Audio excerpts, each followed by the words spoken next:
Kita hadapi perkembangan yang terjadi secara global di kawasan Eropa dan Timur Tengah, dan ini tentunya memberi dampak kepada kita karena akan mempengaruhi harga BBM.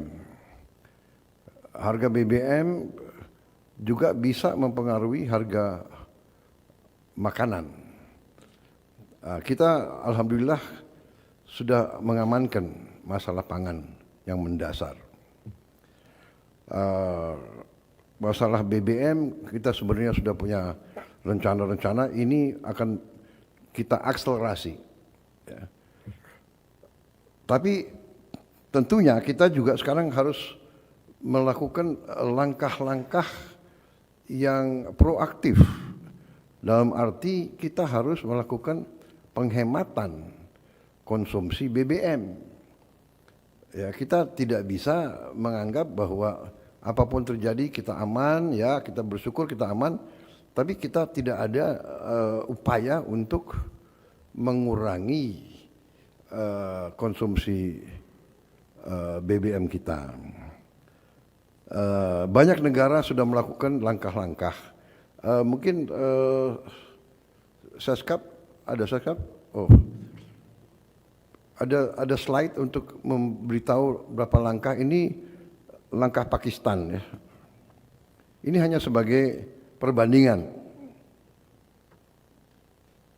Jadi mereka menganggap ini sudah kritis, jadi dikatakan critical measures.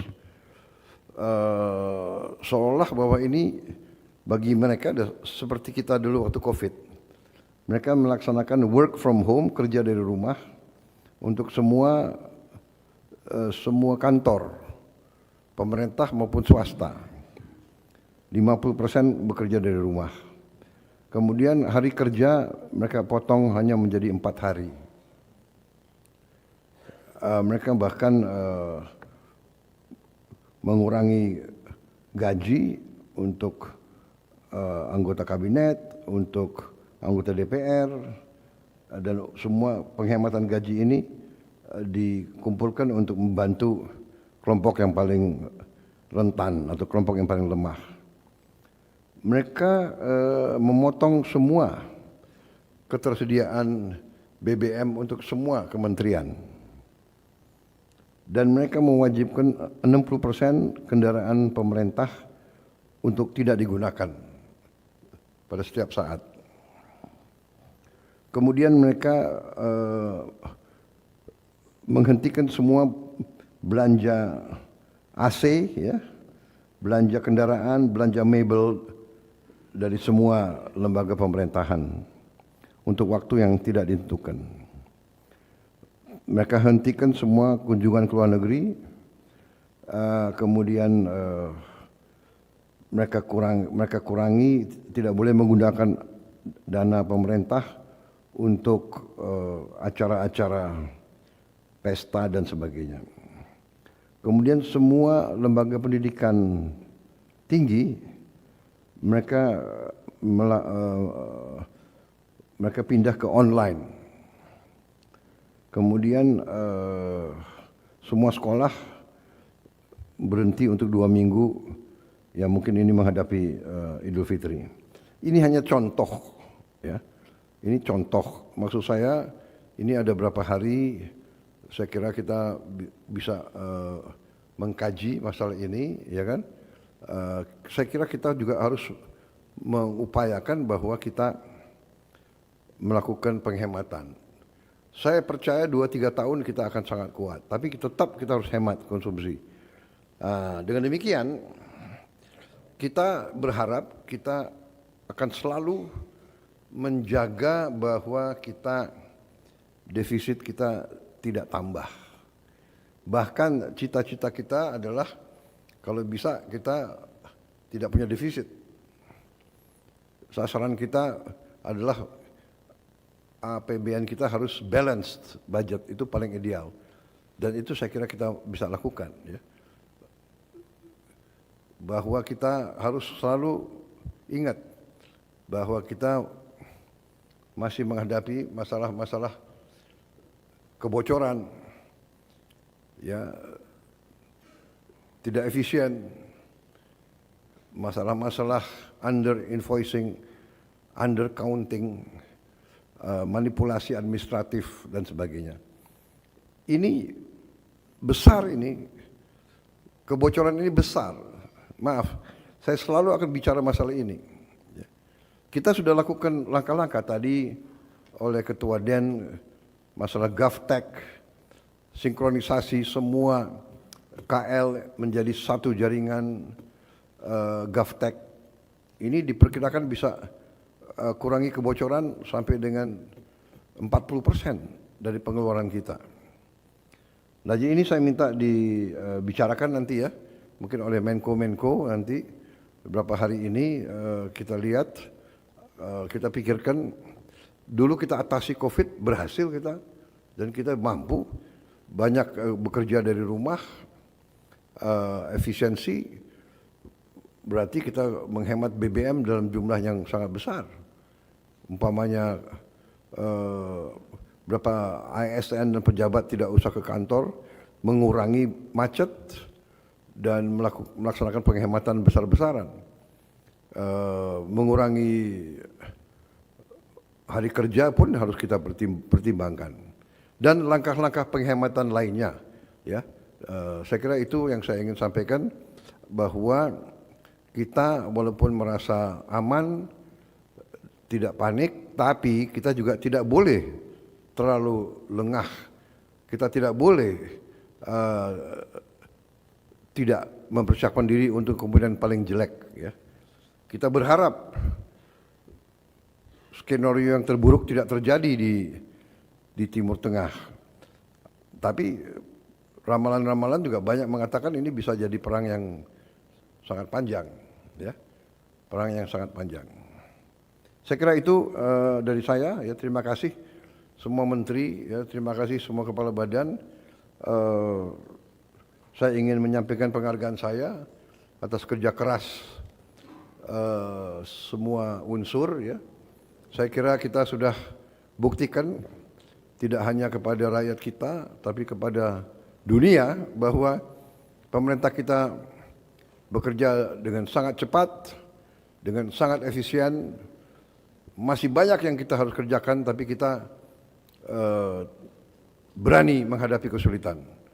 Kita berani mengatasi kesulitan, dan kita tidak mau berbohong kepada rakyat kita, dan kita tidak mau berbohong kepada diri kita sendiri. Ya, kalau kita selalu ingin berbohong kepada diri kita sendiri, kita akan keliru. Jadi kita harus berani menghadapi kenyataan, berani melihat kekurangan kita, kemudian kita berani mengatasinya.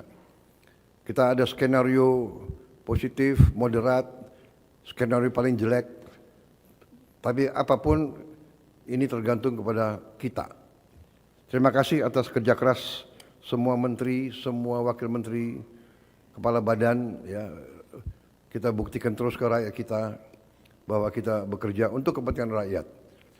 Kita tidak boleh berpikir lagi kepentingan kelompok, kepentingan golongan, suku, bahkan kepentingan partai kita masing-masing. Kesetiaan kepada bangsa adalah di atas kesetiaan apapun. Terima kasih. Dengan ini saya tutup sidang kabinet paripurna menghadapi Idul Fitri 1447 Hijriah ini. Untuk mereka yang ingin mudik nanti, saya ucapkan sebelumnya selamat mudik, dan jaga diri masing-masing di rumah.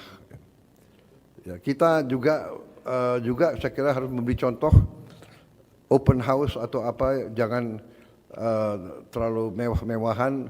Saudara kita di daerah bencana, dan juga si suasana ini kita kasih contoh ke rakyat.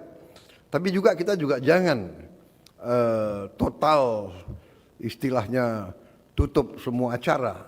Ya, kita karena kalau tidak ekonomi kita juga nggak jalan nanti. Ya, jadi warung-warung, catering dan sebagainya ekonomi kita harus berjalan.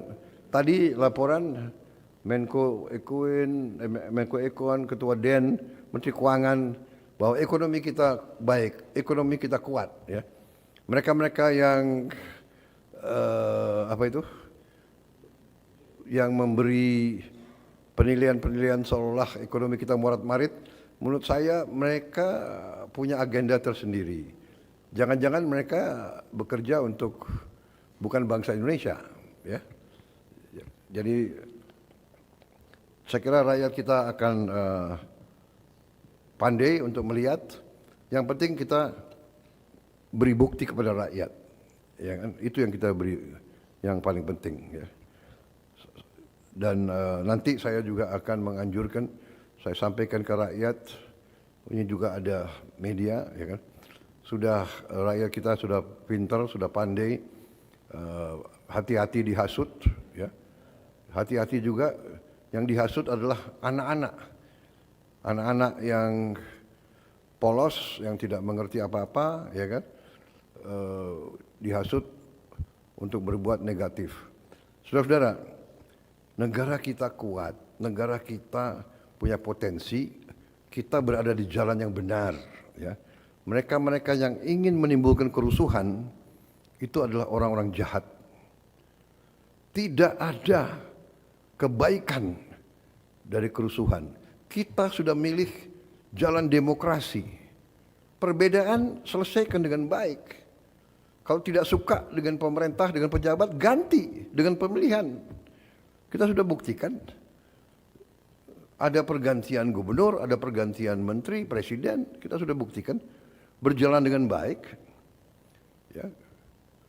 Ada yang ikut pemerintah kita, ada yang di luar, nggak ada masalah. Ya kan? Pemerintah yang tidak ikut koalisi kita, ada yang menang pemilihan gubernur DKI. Kita tidak ganggu, kita hormati, dan kita kerjasama. Gubernur DKI sama pemerintah pusat kerjasama dengan baik, karena kita mengabdi kepada rakyat. Ya, jadi sekali lagi saudara-saudara, terima kasih atas pengabdianmu. Dan mari kita bekerja terus untuk bangsa dan rakyat kita. Dengan ini saya tutup sidang Kabinet Paripurna 13 Maret 2026. Terima kasih.